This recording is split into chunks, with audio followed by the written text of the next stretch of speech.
Welcome to Super Talk Outdoors, where we celebrate every Monday at lunchtime the world-class outdoors of the state of Mississippi and the incredible and the super interesting people who are so passionate about it. Man, we're lucky to live here. And if you're visiting here, we're glad to have you. Y'all come back soon when you can, for sure. Thank you for joining us today on the powerful Super Talk Mississippi Network. And if you're listening on Facebook or YouTube or your favorite podcast, it's November the 1st, 2020. You know, it's a magical time of the year in Mississippi, especially if you love to hunt and fish. Here in coastal Mississippi, the mullet are jumping in Back Bay. The salinity's actually finally rising again in the bays as we just got over a very epic rainy summer. That means trout and redfish are starting to bite. And it also means the flocks of Canadian geese are starting to settle in. It's a beautiful day in Mississippi. And at my hunting camp up in the Mississippi Delta and other places like it all over the great state, the food plots and other chores are mostly done now. Had my grandkids up at the camp last weekend. It's always fun to have them around. We got a lot of rain last week. That means the food plots are starting to grow, and the Delta gumbo has its trap set, at least for now. That's some world-class mud, that's for sure. Fall is in the air. Both seasons in full swing across the state. The whitetail youth gun season starts next weekend. Wow, it's that time of year. Now let's go into the woods with Chuck Cage, a longtime outfitter from the Mississippi Delta. He's been hunting ducks since a child with his grandfather. So many memories, so much to talk about. How you doing, Chuck? Doing fine, doing fine. Glad to see you. Well, welcome to Super Talk Outdoors. Now, look, people who have not, people who know this about you, but people may not have, not everyone knows you. So let me ask you this question right off the bat. How many U.S. Fish and Wildlife duck bands do you have now? Well, I hate to tell it because it sounds like a made-up number, but I've been blessed to have 119. And 100. No duplicates. no duplicate. Actually, that's an important point, and we're going to talk about that later in our conversation. You know, there's been some things done to make enable you to go order them, but we'll come back to that in a second, which takes a little bit of the special buzz from them away. But we'll talk about that in a minute. But that's a lot of duck hunting. There's so much ground to cover. You say actually that you're winding down now and that your son Chase is running the business, but tell me about y'all's guide service. Well, I tell you, we started this in 1979, and in 1979, it was not real popular. Well, it wasn't popular at all in Mississippi to be an outfitter or be in the guide business because people were going to Arkansas and Louisiana and out west. I mean, they were going up north. They were going everywhere but Mississippi.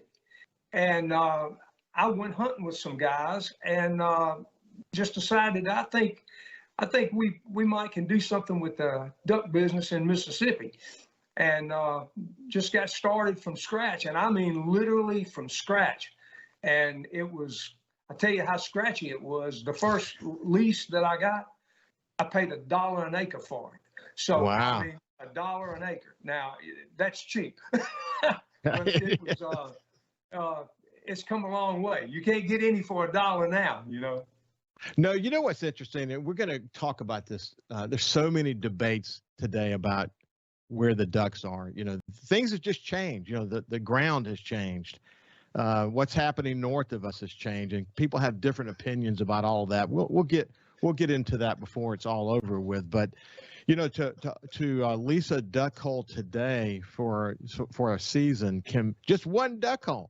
You know, so I started $10,000, $15,000, even $20,000. Maybe you've heard bigger numbers than that, but it's hard to find those magic duck holes these days, isn't it? No, well, the magic duck holes are gone. I mean, you can't even look up and stagger up on a good duck hole now. All the good duck holes are taken, and with GPS and all of the things that go along with it, you just can't even find a new place to go duck hunting. And believe me, I have covered a lot of ground over the last 42 years trying to find it. And it was easy for about 10 years. Then it got harder, and now it's impossible. I mean, yeah. If you're not already tied up with something, it's hard to get anything new. That's good.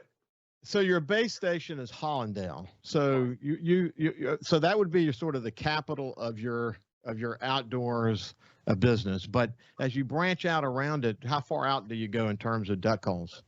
Well, uh, about 7 counties is about as far as we go. And the main reason for that is you just can't scout them. And we scout every day. I mean, we Yeah. scout for the hunt tomorrow. We'll scout today. And there's only so many hours in a day. And by the time you hunt in the morning and then try to make a decision on where you're going to hunt the next day, uh, 7 counties is a lot. You know, it's a lot.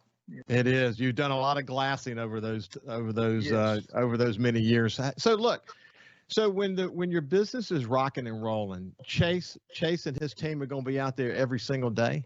Well, Chase is taking it pretty much. He's taking it over now. I mean, not pretty much. He has taken it over, and uh, he's a good caller. He knows how to set up, and he's been doing it since he was 7 years old. Yeah. And actually, I took him with me before he was 7. I had him with me when I just about had to put him in my hunting coat, and it's been a long time. But he's turned out really, really good. He knows his business. He knows how to call. And he's taking it over completely now. I saw a video with him, and there's, gosh, for those of us who duck hunt a lot, and I by far not mastered it. I'm nowhere near your league, but the nuances are so important, man. I mean, there's so many. Like, he'll know whether he needs to move over 200 yards just because of the wind direction and the way that the birds are flying in. He's a minimal caller. I mean, that's one of the things with duck hunters today. They call too much, and they're screaming it loud, and he's, you guys are pretty minimal. You know when to shut up and when to try to talk to the duck, don't you? Well, I tell you, we would like to think we do. I mean, but when you see people that are just blowing the duck call and blowing the duck call, blowing the duck call, and a lot of them say, well, here you have to call a lot, you have to call a lot. If you have to in a spot where you have to call a lot, you're in the wrong spot. I mean, that's just the fact of the matter. I mean, if you're in the right spot, you don't have to call a lot. And that's why location is location is location. Way better to be in a good location than to be a good duck caller, Yeah. Oh man, isn't that true? That is so true. Hey, look, we're going to get into all that before it's all said and done, but I want to take a step back for a second. Okay. Mississippi, kind of if this show has sort of an underlying message, it is that Mississippi is one of the most incredible places to hunt and fish and just simply enjoy the outdoors in the world. I mean, you know this. You've talked to people. You've been all over the place. This is a special place, whether you were fishing off the coast or fishing the backwaters or coast of Mississippi, or whether you're up in the Mississippi Delta. Look, bottom line, this is a great place to enjoy the outdoors. What does it mean to you? What does the outdoors mean to you? Well, the outdoors to Chuck Cage is Chuck Cage's life. And I tell you, I think I was probably, if there was reincarnation, I was reincarnated as a duck guide, but I probably was a mountain man. That's probably what I was. And obviously I'm being facetious, but I can tell you this right now. It's nothing like it to me. I mean, if I died and went to a duck hole, that would be great. As long as Jesus was standing there with me. Hey, listen, I feel the same way, and I had terrific conversation with Will and Jimmy Primos and Brad Ferris, and others for that matter. And it seems like the older we get, the more we take the moment in. I mean, the more we appreciate the moment. It's not, for people who think it's about the shooting, they miss the point. It's the culture of hunting. It's the relationships. It's the laughing. It's the having fun with others. It's the quiet times, standing there in those duck holes or wherever.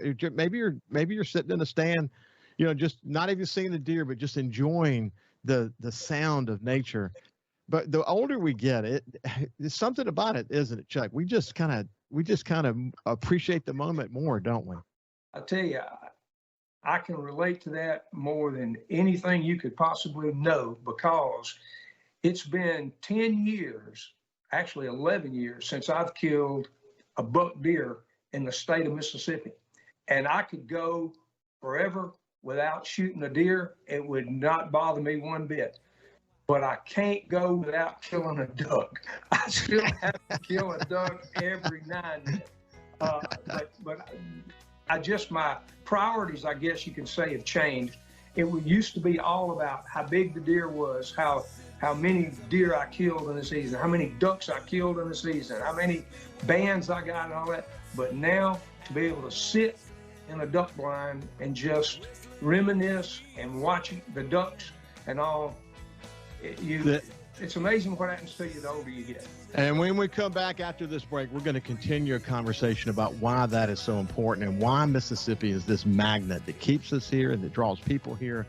This is Super Talk Outdoors. This is Chuck Cage. When we come back on the other side, we'll continue our conversation. Welcome back to Super Talk Outdoors, brought to you by The Foundation. They are working to protect our outdoor legacy in this great state every single day. They're actually officially called the Foundation for Wildlife, Fisheries, and Parks. The foundation is the only outdoor foundation that directly supports the Mississippi Department of Wildlife, Fisheries, and Parks. They provide financial support for wildlife and educational projects associated with the department. The foundation is also working to take Mississippi's conservation efforts to the next level by focusing on the important issues that matter to outdoorsmen and women. In short, we're lucky to have an organization like the foundation and the dedicated volunteers who are involved in it. And I should also add so many of those people who are helping to fund it. If you want to learn more about the foundation, you can go to the SuperTalk Outdoors page at supertalk.fm website, or click on the foundation link, or just search the Foundation for Wildlife, Fisheries, and Parks. Now let's get back to my friend Chuck Cage. Chuck, we were talking about how much the outdoors means to you. And I really can relate to what you were saying when we went to break, is that just going in there and just sitting and letting the quiet happen and just soaking it up. I saw the podcast that you did with Ramsey, right? Russell Ramsey, is that right? Russell Ramsey. Ramsey Russell. Thank you. Yeah.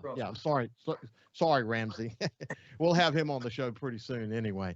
But one of the questions that he asked you is that if you had to name a smell that brought back your youth the fastest, what is that smell? And for him, it was cotton defoliant. And I thought about it. For me, it was diesel fuel. You think, well, diesel fuel, that doesn't sound too exciting.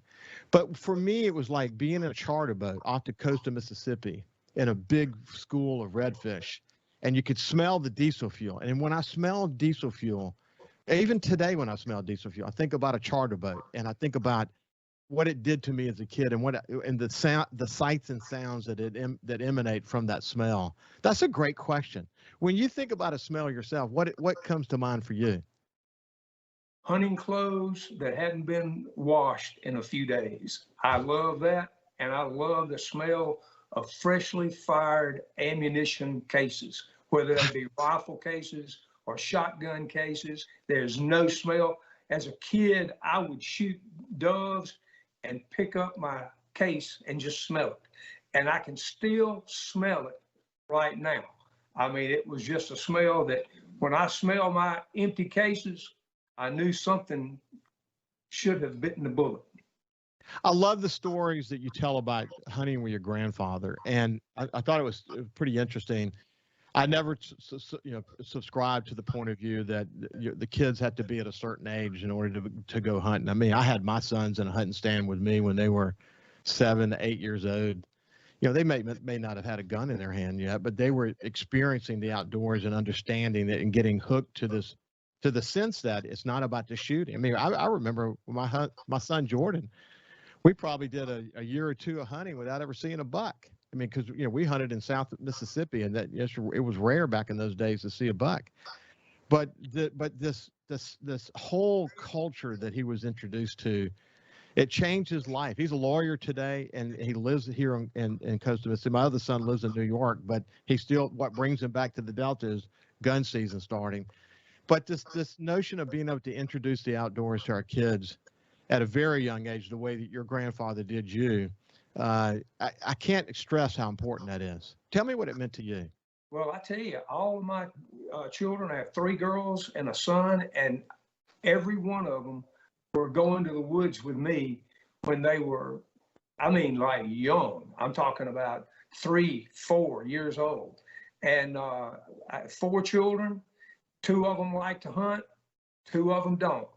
And my middle daughter, Davs, absolutely does not like it at all. In fact, I took her hunting with me one day, and she said we got stuck. As soon as we got to the field, we got stuck.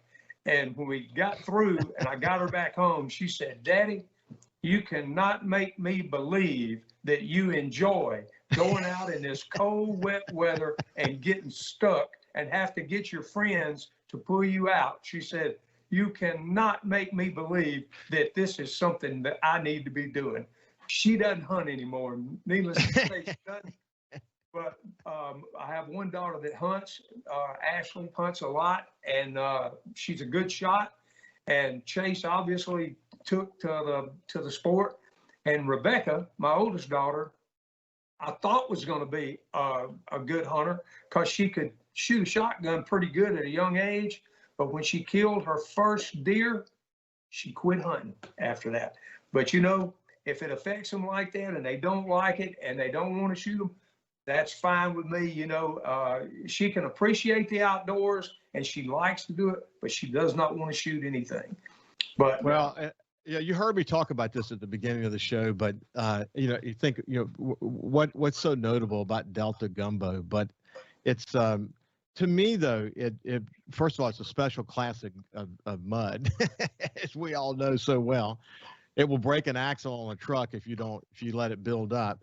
But the thing about it is, when you're stuck in those moments, part of the hunting experience is the fun you have trying to keep your equipment from breaking while you get yourself unstuck, and the ragging you do with each other. But it just sort of goes to the overall experience. Either you sort of get that or you don't. Isn't that right? Yeah, that's exactly right. When I was a young guy, I mean, like really young, 14, 15 years old, I saw a big caterpillar that was buried, and they had 2 other caterpillars trying to pull it out. And I knew right then the Mississippi gumbo mud was powerful medicine. It was powerful medicine. You can bury anything in buckshot mud. For sure. Well, you had a shotgun when you were 7, hunting with your grandfather. How important were those moments with your grandfather? Not just learning the incredible outdoors, but also learning about safety and respect for the sport and how to stay alive, you know, essentially. How important was that time for you? You know, and back then, woodsmen were really woodsmen, you know. I mean, and my grandfather was a coon hunter, and their equipment was a compass, you know, and a carbide light. That was their equipment. Now you have to have GPS, you have to have this, and you wander, you mark a spot and you go straight to it and all. But those men back there were woodsmen. I mean, they were real woodsmen. And I tried to be a woodsman, but I will never be the woodsman that my grandfather and his generation were. I mean, they were true woodsmen. And there's nothing wrong with good GPS. Don't misunderstand it. I mean, it's definitely got its place. But I did like maneuvering in and out of the woods and things with a compass and just kind of going by the seat of your pants, so to speak. My grandfather was a big time squirrel hunter, and he passed a Sweet 16 to my father, and I have it today, a single shot 16 gauge. And you know, I look at that gun from time to time, and I think to myself, what was it like for him? Because he was just such a natural when he went into the woods. He didn't have a dog. He just went in and did extraordinarily well. A lot of times it was to feed his family. But you know, they had a special love for the outdoors. But the beauty is, even though we may have the technology today, the fact that they passed it to that next generation, that's the key to our success, is passing that love of the outdoors to the next generation, isn't it? Yes, indeed, it really is. And it just amazed me how they could love something like they loved it too, you know. And my family, my grandpa was not a wealthy man by any stretch. I mean, in fact, he had two guns. He had two guns is all he had. And now I look back on it and I think he had as much fun with those two guns as most people have when they buy a new gun every 3 or 4 years. They seem like they have to feel like they need to buy a new gun and move on. Well, those guys back in those days could make more out of less than anybody. You know, they really had a way of doing that. Tell me about Sam Pendergrass. He was a man's man. I think that's the best way I can, if I had to just sum him up, he was a man's man. He spoke the truth as he saw it. He was very opinionated, and he was a stand-up guy. I mean, he was a stand-up guy, and he formed me as much as anybody other than my grandpa and possibly my uncles, you know. But Sam was a heck of a hunter. He was a big time duck hunter. He had 57 bands himself. When we come back, we're going to talk about the journey that led to 117 bands. Chuck Cage has 117 duck bands. That is a lot of hunting, ladies and gentlemen. 119.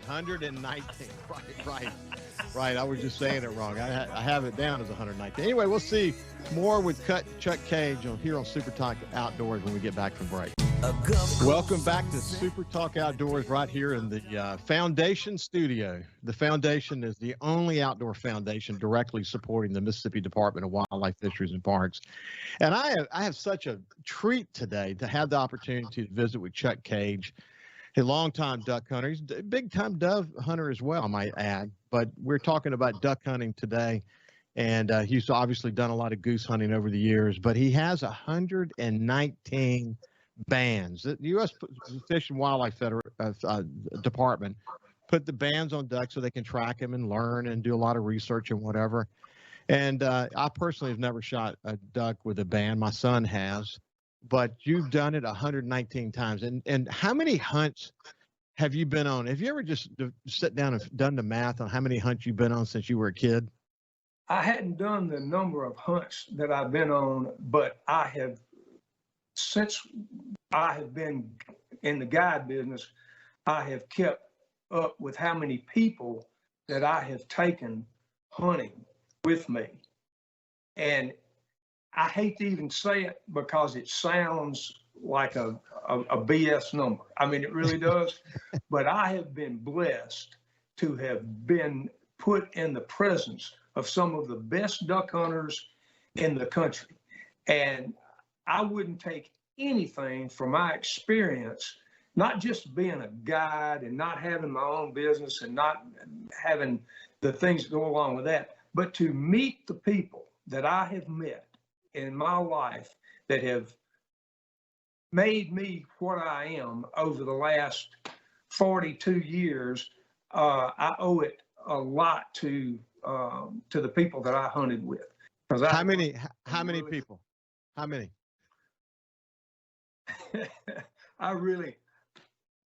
Let's just say thousands of people. I'm not surprised. I have really honestly, I've been in business for 42 years, and I was really in the business for 40 years. The last two, since I had some health problems, I've slowed way down.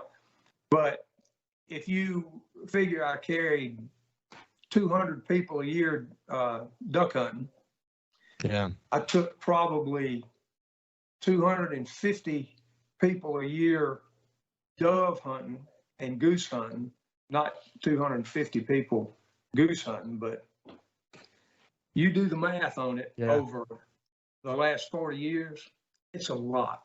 It adds up. It adds up fast. Thousands and thousands. So, you know, it's so interesting to hear your conversation about how each band, you kill a duck, it has a band, how each band has its own unique story. And there's such a, I don't know, there's such a mystique that comes with having a high number of banded ducks.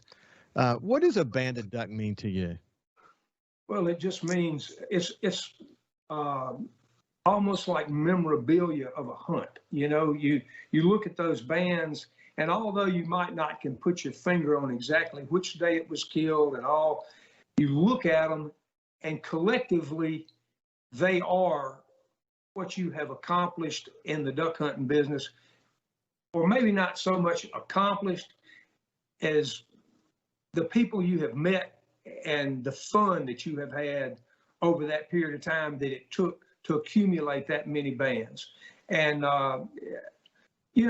they're all material things, and in the long run, they're not going to probably make that much difference. They're not going to make that much difference.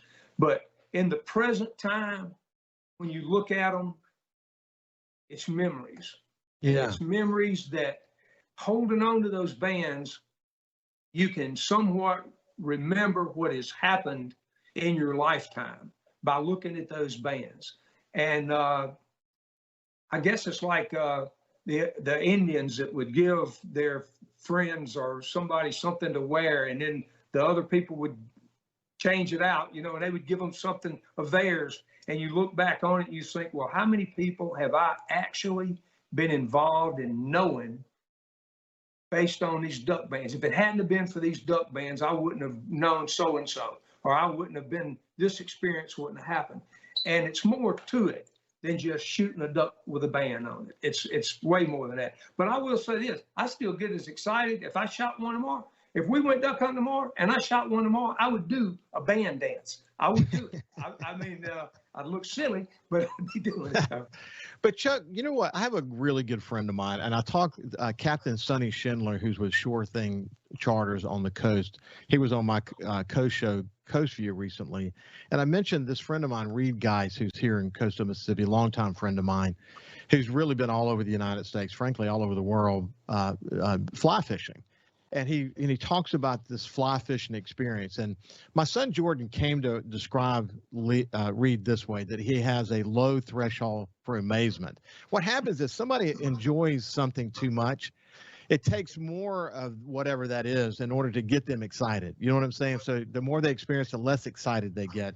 Whereas people like Reed and people like you, your threshold for amazement stays low. And that's one of the reasons you've been so successful in what you're doing, because people are drawn. It's a magnetic draw that you have around that. People enjoy that enthusiasm. They love that excitement. It's for real. And it kept people coming back year after year after year. That's why you went into the thousands of people. But where does that come from? Is it just something in your soul? Talk to me about that amazement. Well, it comes from the heart. I'm going to tell you, yeah. People that love to hunt, they love it from the heart.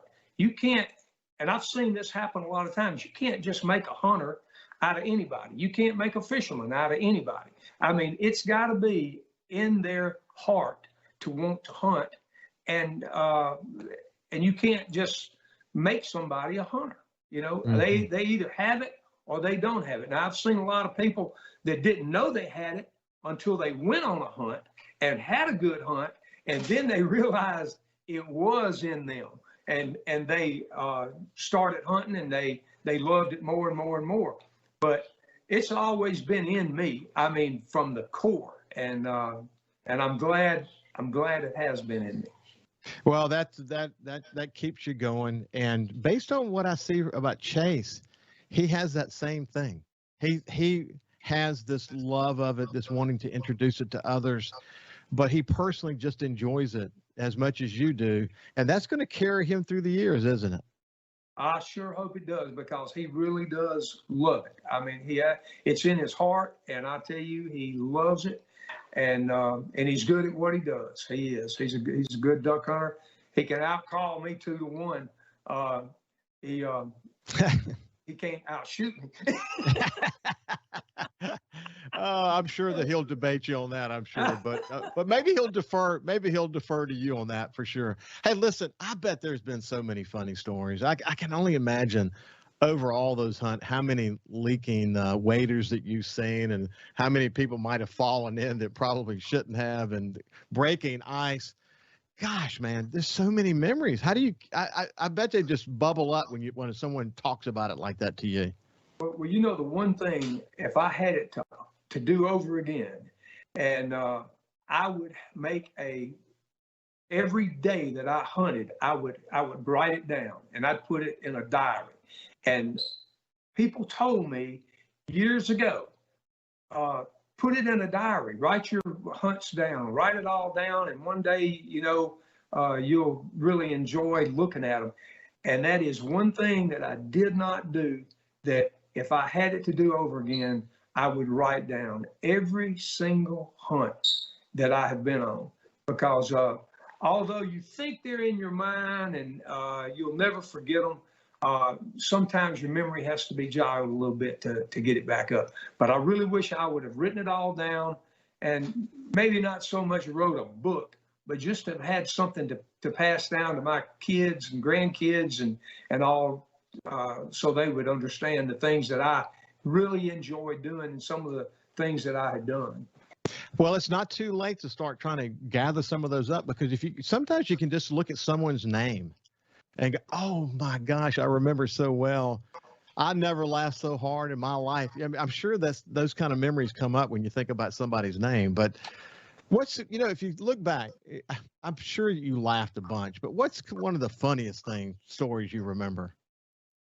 One of the funniest stories that I ever remember. Well, one of the funniest stories I ever remember is when the guy walked out of his waders, he had bought a cheap pair of waders, and we were over in a swamp hunting over at Sam Pendergrass's swamp, and the guy took off walking through the swamp, and it was so cold. I mean, it was freezing cold. And all of a sudden, this guy's cheap waders, and that's what they were, cheap waders, they started coming undone. I mean, he'd make a step and something would fall off of his wader. By the time he got about halfway to the blind out there, not necessarily the blind, the tree that we were hunting by, his waders had completely come off him. And, and that's really, the funny part was when we got him back, he was so cold, we had to put him in front of a fire. And his feet, I can still see them today. They were blue. His feet were as sky blue. They were just blue as they could be. Hey, let's do this. This is Chuck Cage, SuperTalk Outdoors. See you after. They're having a terrific conversation. Spend a little time in the woods with Chuck Cage, longtime duck and deer and goose hunter. From his base station there in Hollandale, Mississippi. When we went to break, we had a hard stop, unfortunately. But you're talking about the guy who literally walked out of his waders. And you know what, Chuck, I could picture that. And man, on a cold day, you don't have much time to get warmed again. And when you said you got him by the fire, his feet were blue. He made it. But I bet you've seen some close calls over your time, haven't you? We have. We've seen some close calls, but the main reason that I don't hunt like the river in a boat or something is because I know how close calls can happen. When you're running an operation like this, you don't know if the next guy that you carry is going to be a good woodsman or a bad woodsman.